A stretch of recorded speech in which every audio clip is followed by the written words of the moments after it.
the wonderful Lee Hanson, future Senator Lee Hanson. She joins us now from Tassie. Lovely to see you both.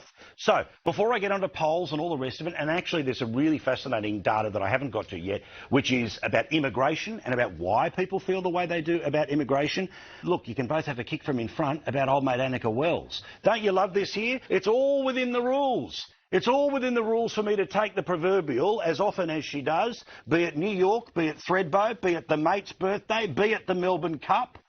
Lee, look, will the Prime Minister try to protect her? Will the media probably move on? Yeah, but there's plenty there, and I'm saying the receipts, I've got them here. It is extraordinary the freebies this lady takes. It is extraordinary, and of course she's going to be protected.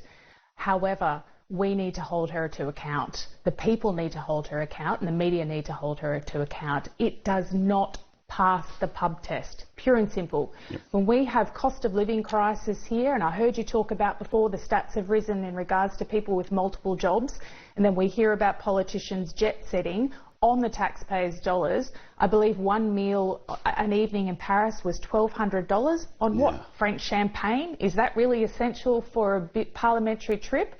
We need to hold these politicians to account. We cannot have them defaulting to, oh, it's in the rules or the guidelines. If that's the case, the guidelines need reviewing. The guidelines need amending. And if it was coming out of her pocket and her wage, I bet you she wouldn't have spent that money, and she would have had more scrutiny over the spending.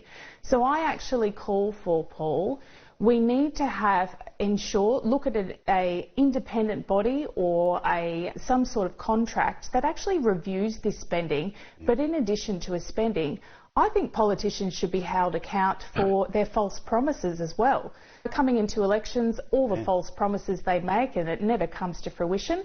Why can't we put in a system where if they don't deliver, they're held to account and they have to pay back or step back out of their jobs? Well, hello.